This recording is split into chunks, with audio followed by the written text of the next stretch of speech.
Let's talk about Manchester City because they just got handed the biggest slap across the face from FIFA. I find it absolutely hilarious. How's it going? You probably don't remember me, do you? My name's Matisse, M-A-H on the socials, and you probably were like, who is this Donny in front of me? I haven't seen him in a hot second, or maybe you ain't even seen me once. Basically, I'm part of this channel, and I ain't been here in a hot minute, so, God knows I've been replaced or some sort, but it's been a while, so it's good to check in with all of you. I hope you guys are entertained with the content. I hope you guys are subscribed. I hope you guys have hit the bell notification. We've got a big fixture pile-up list coming for you. Bayern Munich, Tottenham, Manchester United on Monday, so you're not going to want to miss no previews, no reviews, no fan cams, you ain't going to want to miss nothing, especially the way the club been moving. We just signed ZH a couple days ago. Who knows if we're going to sign someone else and just keep stackpiling this summer transfer window extravaganza. You don't want to miss that stuff, do you? No, you don't. That's what I thought. So moving on, all right? Let's talk about Manchester City because they just got handed the biggest slap across the face from FIFA. I find it absolutely hilarious and a little bit ironic because if you remember back when we were dealing with FIFA and submitting our threats and our harsh words in statements, and we were going to go and chat to Kaz and see if we can get things sorted when we received our 2-window transfer ban, we spoke about Man City in our statement. We said we're extremely disappointed and shocked that we have been treated so harshly and so differently to Manchester City. Ironic that only a few months later, Man City are in the mud. I'm not trying to say Chelsea are gargantuan.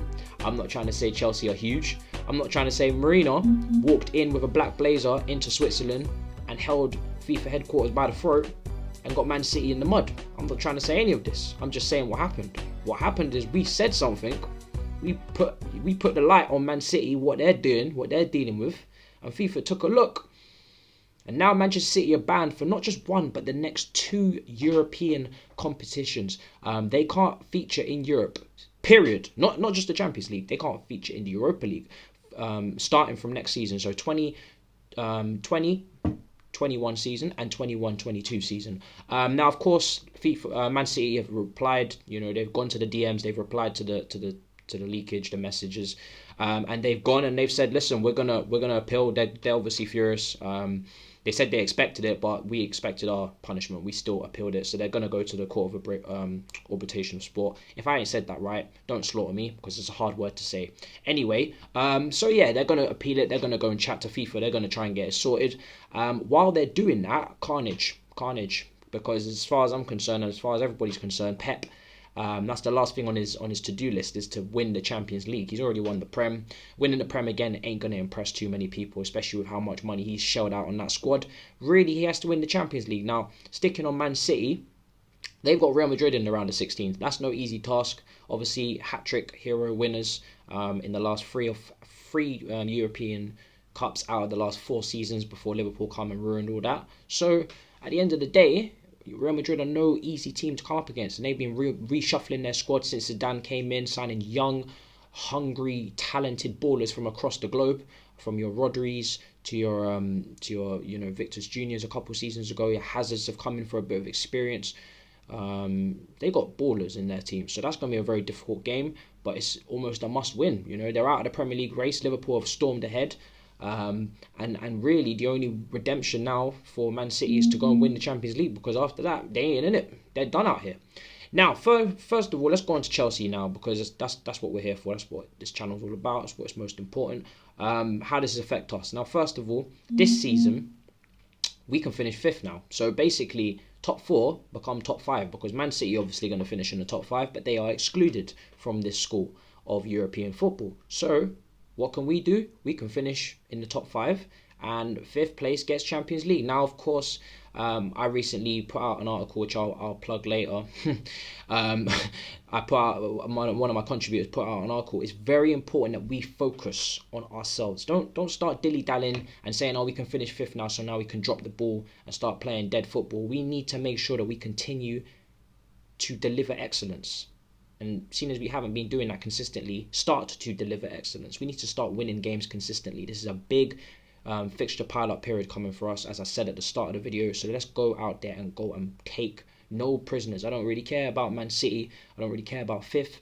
We need to go and deliver some good performances for the rest of the season, just for the confidence, just so we can continue to say that there's been progress this season in terms of the football that Lampard's trying to play and continue to move. So, that's where we're standing on it. Now, Man City have gone and been fined about 30 million euros, 27 million pounds, sterling pounds, if that's something you want to know. Funnily enough, that's a hefty ban. I mean, if you would have said to a Chelsea fan, do you pick, no revenue from Europe, European competition, or just a 2-window transfer ban, which turned into one, you would have taken the transfer ban all day long. I mean, to miss out on Champions League revenue, I don't care who you are, that ain't no joke. To do it 2 years, FFP, ballers maybe leaving. Man City are in big problems. Now, we look at Pep Guardiola. Like I said, he's got to win the Champions League. If he doesn't win it this year, question marks on his future. We know he's a little bit of a journeyman. He's a little bit like Mourinho. He likes to move. He likes to move house. My man doesn't stick around too long. He comes and he leaves as soon as a couple years max. So it's coming about time, his expiry date. So any time around now, he could bounce. So really, if you're taking a look at what jobs are available for him potentially, none of yet, but Juventus has always been a strong link. And if Juventus don't win the league, I'm sure you're all keeping up to date with the Sarri versus Conte saga in Italy.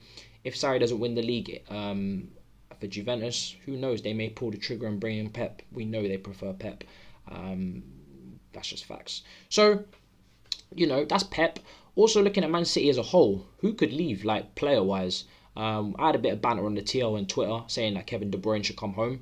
That's probably not going to happen. But if you take a look at their team, there's a lot of experienced seniors in there, like De Bruyne, like Aguero, players that really don't have many years left to be bouncing around in no European football. So really, there could be some interesting transfers moving around at Man City. I'm not trying to say that they're going to capitulate and turn into some sort of Arsenal, but I'm just saying, players will turn their head. They'll be like, whoa, this is some predicament you lot have got yourselves into with FIFA, but this has got nothing to do with me. I'm going to bounce. I know Hazard didn't do that to us, but it's a similar situation. There's bigger fish to fry. So we'll see what happens with Manchester City. It's going to be interesting. But, focusing on ourselves, we've got big games coming up. Let's go and win them. Let's go and take no prisoners. Let's just go out there and just go and kill. I don't want to see no messing around from our team. I don't want to see no complacency. Got big games, a lot of rivalries to finish off. Round 1 was won for Tottenham and Arsenal. And, like I said, round 2, it's all about collecting W's. So thank you for listening to the video. I'm gonna head on out. I'm gonna head to bed. Make sure you're subscribed to the channel. Make sure you hit the bell notification. I'm not gonna tell you again to do that. I'm not gonna tell you again. You've done that, right? All right. And let me plug myself, because I really just forget to do it too often. If you want to find out where I am on the internet, there's many places you can find me, but I only advise Twitter because that's where I'm actually active. And I make videos on there, similar to this, but just on Twitter.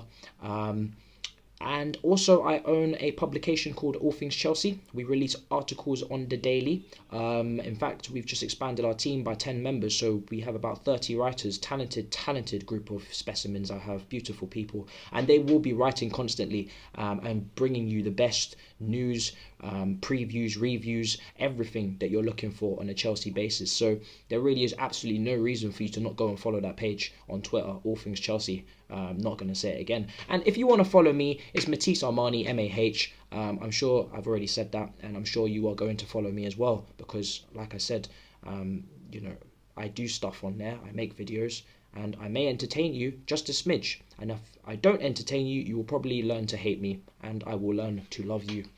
So make sure you're subscribed to this channel. Make sure you've hit the bell, and I will see you very soon, hopefully, because it's been a while, hasn't it? It really has.